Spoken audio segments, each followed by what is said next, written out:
AI is undoubtedly reshaping the workforce and talent management, but today's guest believes that the transformation comes only when technology is designed with equity, ethics, and humanity at the centre. G'day and welcome to the AI Forecast. I'm your host, Paul Muller. Join me along with leading companies and industry experts as we explore the past, the present, and the future of data and AI in the enterprise every week. Proudly brought to you by the amazing folks at Cloudera. Well, today we're joined by Jess Von Bank. Jess is a 20-year industry veteran, a global thought leader on the future of work, talent and digital workplace transformation. She leads the Now of Work, Mercer's global community for HR and work tech, and serves as president of Diverse Daisies, a not-for-profit empowering young women. Welcome to the podcast, Jess. Well, thank you. I love hearing that intro every time, but I was secretly hoping you would introduce me as the Paula Abdul of HR. That was a nickname I have given you before, to be fair, and the resemblance is striking. I do feel like I might be being pranked, and you are, in fact, Paula Abdul, just running around with a pretend I've name. had people take pictures with me in airports. And is that right? Oh, yeah. I don't charge for it either. You really need to. You really need to. And then they post it. I said, well, if you post it, she's going to see it and realize that somebody is out there parading. Is that your way of just trying to get to meet Paula Abdul? Is like she did start following me on social media after I had been posted a few times as her. There we go. We're going to have to. Now have I completely derailed our conversation? You have, but in the most fascinating way, because it really goes to the idea of humanity, right? Which is what we're going to talk about now. We do a little thing to get limbered up intellectually at the beginning of all of these things. We call it the Fast Four. You ready to do it? Mm-hmm. I'm ready. Oh, I like that. Intensity to the stare. All right, Jess, what would people who know you best, you can choose whether it's at work or at home, say is your superpower? Ooh, what people love about me that they believe is my superpower is that I love to race. I love obstacle course racing and long distance endurance racing. And I think people love that about me. And it is a little bit of a superpower, but it's, I wish it was more of a superpower. I think people love it because they see something in themselves. Like, I wish I could do that. Yeah. They connect to sort of the guts that it takes to get out there and do something like that. When did you discover this passion? About 10 years ago, after I had the third of my 3 kids, I decided to go on a little bit of a health reclaiming transformation journey. Was never a runner in high school or in my younger years, but I decided to see if I could run a mile without stopping. That was my very first goal. That turned into running multiple miles without stopping, which turned into racing, which turned into a whole lot more. I just kept going with it. Where are you on the Duckworth grit scale? Are you a very gritty kind of person? I am gritty. I love trail racing in particular, off the grid trail racing. I love the technicality of that kind of racing. But I also love having to problem solve, like what, on a course. I love the grittiness of it. I think that's brilliant. Yeah. We'll have to get back to the podcast because we could talk about trail racing all day otherwise. Technology podcast. What would you say the most impactful technology of all time would be? Wow. If you gave me these questions in advance and I didn't see them, I'm kind of glad. I like being surprised by these. I think that I hate saying AI. I think we'll look back on this moment and say this was the most disruptive, for good or for bad, because it's causing us to question a lot of things, including our own humanity and the ethics by which we live and govern our lives. I don't know if it's the most exciting, the most transformative. That's all up to us. But the fact that it's forcing so many interesting questions makes this a pretty fascinating time to be alive and to be a leader in business and the world, even to be a parent. Yeah, I can imagine. So let's talk about AI then, because we talk about it in the business context all the time. But, opportunity to be selfish. What would you like to see AI automate for you in your future? You can choose anything you like. So as much as I talk about transformation, technology, and AI, I'm a pretty analog person. I still read paper books. Awesome. And I probably will never change that. Spotify is my favorite app on my phone. Nothing else. Like music, my music and my playlists has nothing to do with the technology. I think it's really interesting. Last year, I don't remember who published this study, the number one use case for AI, for Gen AI in particular, was personal productivity, being our creativity assistant, drafting our emails, that kind of thing. The number one use case, the number one personal use of AI in 2025 is for therapy. I think that's interesting, and I think it's terrifying. Yeah. I think it speaks to digital isolation. I think it speaks to loneliness that all people probably feel to some degree. And I really worry about young people growing up in a digital-first, AI-enabled world. I think we are one generation away from having to remind ourselves what it is to be human. That's terrifying to me. Yeah. So to answer your question, I talk about this stuff all the time, and I am as likely to lean back as I am to lean in. I think we have to be really, really careful. Yeah, and we're going to get into that in a minute because, you're a complicated person in that regard. But I think present an interesting perspective on how HR should be thinking about this revolution, but also how HR should be guiding managers in the businesses they support and the employees that they're supporting, because I guess there's a like three-way conversation that's got to be happening, right? Yeah. We'll get to that in a minute though. Last question for you out of our little fast four. As someone who works with data every day, I'm sure you're going through Excel spreadsheets and gosh knows what else. Are there any sort of hacks or best practices, little tricks and tips, maybe even subconscious ones that you've had that just help you work with data better? I've actually designed every job I've ever had to keep me out of spreadsheets. I love storytelling. That's your hack. More than your data hack manipulation. Is stay away from the data itself. But I do work a lot with research. I think storytelling with data is powerful and important, and that's where trust and a healthy distrust of data is super important. I always tell the story of my mom. She's retired now, but she spent her entire career as a nurse, and she was probably the last person to have a social media profile. She didn't trust any e-commerce site with a transaction. Because she didn't trust anything with her data, with her personal information. And it wasn't too long ago, my mom started following me on social media. I was, oh, mom's on social now. And now she's got all of her dog food and her household supplies and everything on subscription service from Amazon. So clearly, we got her. Yeah. The world got my mom and her data. And I asked her about it, actually, and she said it was harder not to. It was too easy to do it, and it became harder not to. The so-called digital divide. Yeah, and I think that's, I think it's an interesting time because AI, data is like oxygen to artificial intelligence. It can't happen without lots and lots of data to learn and train on, and it can only get better the more data we give it. And so we're in this really interesting trade-off moment. How much do we trust this thing with all of our data so that it can be good and useful and trustworthy? If I go to an ATM and ask it for my balance and it's wrong, I'm probably not going to trust ATMs. Yep. If I ask for $100 and it gives me 90, I'm never going to use it again. But we keep asking people to go to AI and trust it, even though it's not great and it's not perfect yet, because it only gets better with all of us using it. So that's my answer on data. Be careful. Governance is our friend. Ethical AI, responsible AI guidelines are the only way to protect progress while also protecting unnecessary harm and disproportionate impact and all of that thing. We have to slow down to go fast on this. I tend to lean more, as listeners to the show will know, in your direction. I tend to think that,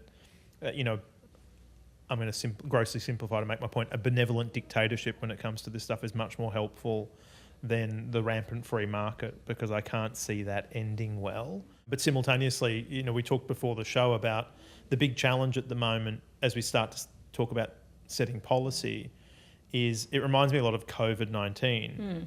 The governments around the world trying to respond to something that they'd never seen before. They were going to a priori get it wrong. Like there was no way they could possibly get it right because it was unprecedented in human history. Like what do we do? Let me just open the playbook for global pandemic. Oh, there isn't an entry there for it. And it's a little bit like that with AI, right? It's like there is no whether you're a business leader, you're in government, there isn't a playbook you can open up that says, okay, what's this going to do to us? Yeah, that's the scary part. And for leaders, that's a really compelling moment to lead up when you can't see more than 5 feet in front of your face. And I think what's happening, leaders are really good at dictating progress for the sake of profit. We're good at telling the workforce and our leaders to pivot in the name of change and progress, as long as we can measure some impact and some ROI. And of course, it's all about keeping the competitors at bay. And we're certainly doing that here. But this moment requires us to think a little beyond our field of vision. We have to sort of the fog is right there, and this isn't getting us very far anymore. I mean, what we can see is maybe 6 months out these days. And so we have to be willing to sort of peer into the fog a little bit and make some educated guesses, but know that we have to keep iterating and refining and fine-tuning based on something. Measures of success, what does good look like? What does harm look like? Who do we protect and how? What are those ethical, responsible AI guidelines? How do we protect data privacy and all of those things? So we have to define those things really, really well. What does bad look like? What does good look like? And be willing to measure and refine much faster than we're built for today. Businesses, especially an organization of scale, is not built for speed. So we have to put people in decision-making positions of power and authority, and also give a lot more permission than we've probably given before to fail faster and to refine quickly, to execute quickly. That's a trust conversation.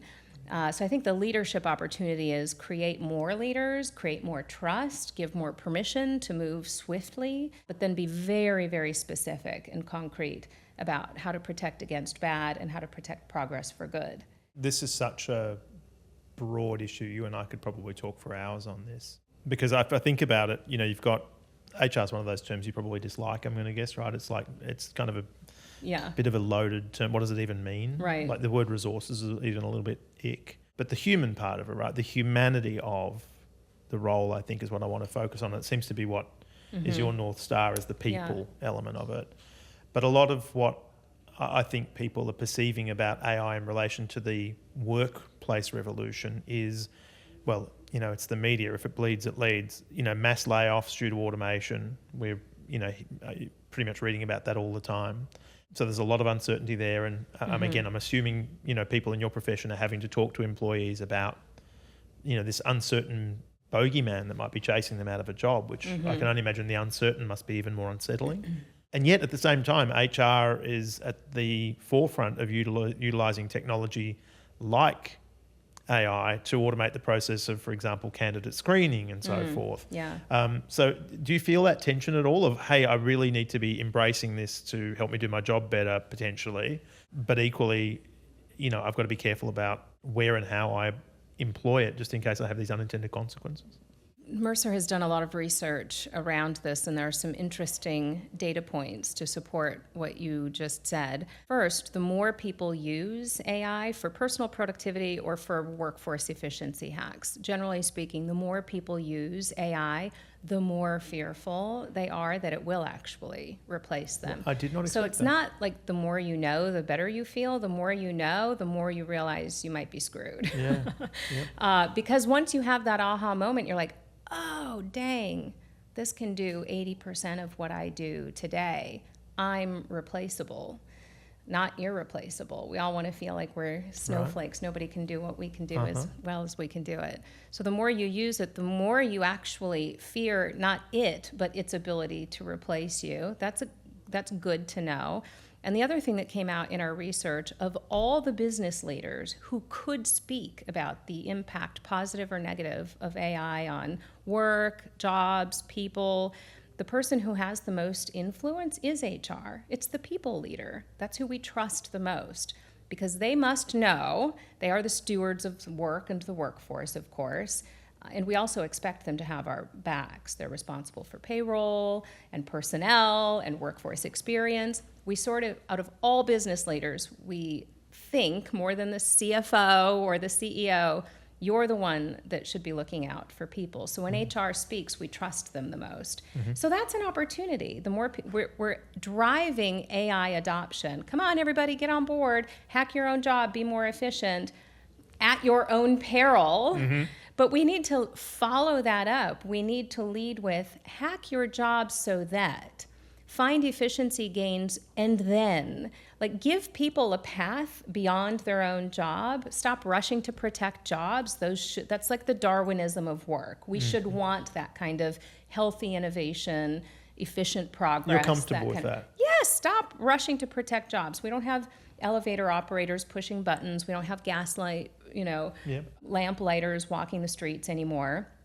Progress is a good thing. Innovation is a good thing. But rush to protect people, yes. In the history, and all of history, every technological disruption has expanded the global workforce, not contracted it. So guess what? We still need people at the end of all of this. So while the short-term efficiency gains might be 10% layoffs here and there, or 10 to 30% efficiency gains, which is what we've measured so far with generative AI, we do have to understand that we still need people to do work. It just looks different. And that's for us to design and to get ahead of. So don't act like we're not going to need people anymore. Side note, just, the Luddites famously protested against the weaving mills when they were introduced, right? Because they thought all the weavers were going to lose their jobs. I did a bit of research into this, just one of those cul-de-sacs I go down from time to time. It turns out there are now more people on the planet working in the textiles industry than there were alive at the time of the Luddites. Perfect example. The work expanded rather than shrank. But by the same token, that also, I think, crystallizes the anxiety that people feel that if it doesn't go addressed, they literally started burning down weaving mills. I don't know if people are going to start burning down data centers anytime soon, but you can see we live in what I feel is a relatively volatile time compared to my past experience. Do you anticipate the workforce reacting against this in a meaningfully negative way? Or is it going to be more subtle, do you think? I do worry about this job displacement and sort of, wiping out of the middle class, which is what we're doing right now. Most previous technological advancements come for the bottom of the workforce pyramid. Only if the technology is cheaper than the people to do the thing.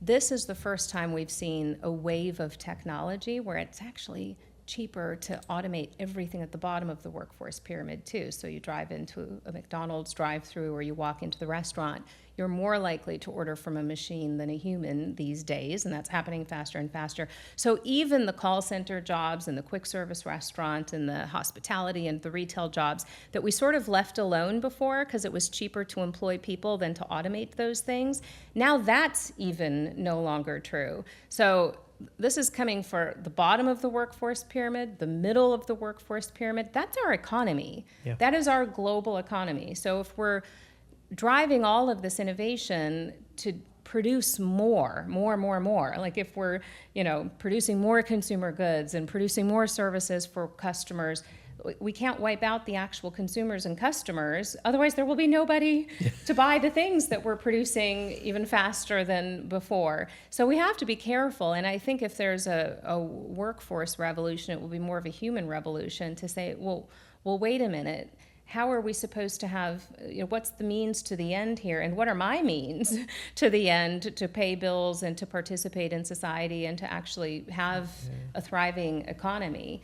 We actually want everyone to win if we are to have the type of society, healthcare system, education, economy that I think we want. I want to touch a little on the second part of my question earlier, which is the idea of HR using these tools to automate what is a pretty gnarly problem, right? You might need to, especially in some of these workforces where you need to hire thousands of people at a time, and AI looks like it's purpose-built to screen applicants and go, hey, this person did a great job when we hired them, find me more people like that. Sounds great in principle, but the sort of second and third order effects are that you might wind up building insignificant biases, weed out diversity. What are your thoughts on that? This is where design really, really matters. And I the beginning part of my career actually was in the recruiting and recruiting automation part of the industry. So I understand it really well, and it was always a volume game. Attract as many possible candidates as you can, sort of this spray and pray methodology. Attract as much volume as you can, dump them into my candidate funnel. If I'm an employer, it's mine. You belong to me now, and so that I can keep targeting and retargeting you with ads and other job ads that might interest you. But the whole process is built for me to screen you out as an employer, not to screen you in. I create all of this volume because that's the name of the game, and I pay for it through advertising. And then all of the technology I use is to screen you out and whittle down the funnel in a not very intelligent way. Like, there wasn't a whole lot of intelligence built into that screening and automate and sort of assessing the quality of the funnel and getting it down that way. I think that's the biggest opportunity now for AI, is to be smarter about that. I should never, just like as a consumer, I should never see an ad for a job or anything else that isn't relevant to me, because the ability to understand me and my persona as a potential buyer, a potential customer of that thing or of that job, there's no excuse for irrelevance anymore. The targeting should be so good and perfect that if I'm right for that pair of shoes on Instagram or Amazon, or for that job for your company, we should already know that there's a potential match and that we're pretty well aligned. So I think volume and this largely unqualified funnel that technology is built to sort of dumbly whittle down, I think that goes away. I'm looking at the bright side of this, the silver lining of this. We're not quite there yet, but I think, and I see a lot of solutions in my role as a technology analyst. Right now it is about automation. It's about recruiter interviews turning to AI interviews. It's about assessments becoming automated and faster and maybe a little bit smarter. I think we're going to get really good at this pretty fast, actually, where I don't think creating these massive candidate databases that technology has to, auto reject 1,000 people that applied for a job overnight, like, that should go away. You should be intelligently surfacing talent you already have in your database, letting you know that there's a new job to apply to, looking internally at your own workforce to see if anybody is underemployed or ready for mobility or promotion. Like, that's the opportunity of technology, to get much better and smarter at all of that. I'm a little more skeptical, as you picked up. I worry about the feedback loops. For me, it's always about the feedback loops with AI because, take a simple example. We, ran a hiring campaign. We hired a middle-aged white guy, i.e. me, and they did a really good job, let's hope. So, hey, we want to hire more people. Well, let's just copy the template of the last CV that worked out. Right. And before too long, we've got this homogenized workforce because the AI has done a really good job of getting me more of the thing that I asked for. But whether you call it kismet, whether you call it diversity, but the idea that we introduce some texture into the workforce could be wheeled out. I don't know if that's over-dramatizing it. No, it's not over-dramatizing at all. I envision a world where there's a need for a job to be done. A job is just a whole bunch of tasks. So rather than say, oh, Paul left his job, we must replace this full-time employee as previously designed with all of the work tasks and activities he performed before, I see a world where we go, okay, how does that, first of all, what were the value add things that happened there? Is there somebody else that can do that piece or that piece or that piece? We're sort of in this decomposition of work phase where we understand work as the set of tasks that make up the job and people as the set of skills that make up their ability to perform the job. And they either have them today or they want them. And we can close that gap too through good talent development and mentoring and that kind of thing. I don't think it becomes as black and white as that moving forward. I think we should make a business case for every job that gets posted externally. Do we still need that job as previously designed? Or do we gig that out? Or is there somebody internal? Like, I think everything should go back to the drawing board in a really healthy, transformative way to say, does this job even exist in a year? There's really good AI technology that can look at the composition of a job and give it sort of a risk factor for how fast it's probably going to be impacted by AI, and start to break that down so you can start to shop out the tasks that actually that should be automated and done by a machine. That will still exist and be done by humans, but let's rethink that differently. I think the human-machine teaming era is upon us, and it is currently HR's responsibility to be thinking about work design, work redesign, and the composition of the workforce, not just of people anymore, but people and AI and agents. Look at all of the ways work can get done and start to design for that. I know young people are a passion of yours, particularly young women. What should we be doing to anticipate the needs of these young people as they enter what is going to basically be a foreign workforce, even for us? Yeah, I mean, this is the worst job market we've ever seen for college graduates, and it doesn't get any better from here. I think I saw a stat, 30% of students graduate and actually work in their field, and half of them still feel ill-equipped to do the job that they got a degree for, that they maybe ended up doing on the other side of graduation. So that, you begs the question, what's the value of higher education, or how do we prepare young people to participate in society and the world of work, and what is everybody going to do? I mean, if we're already asking that and we are, have jobs and incomes, I don't know, I think about my 3 kids and the girls that come through the nonprofit. I think that, the trades and very specific skills for jobs that won't be disrupted, that will still be important, that won't go away. That's one way to think about it. But I think about the humanities and ethics and understanding philosophy and how we think as humans and critical thinking. I think those skills are not well gained anymore. And we have to be really careful that we don't lose that side of us as humans. And yes, I look at our kids. They're isolated, they're lonely, our mental health is going down the drain as a world.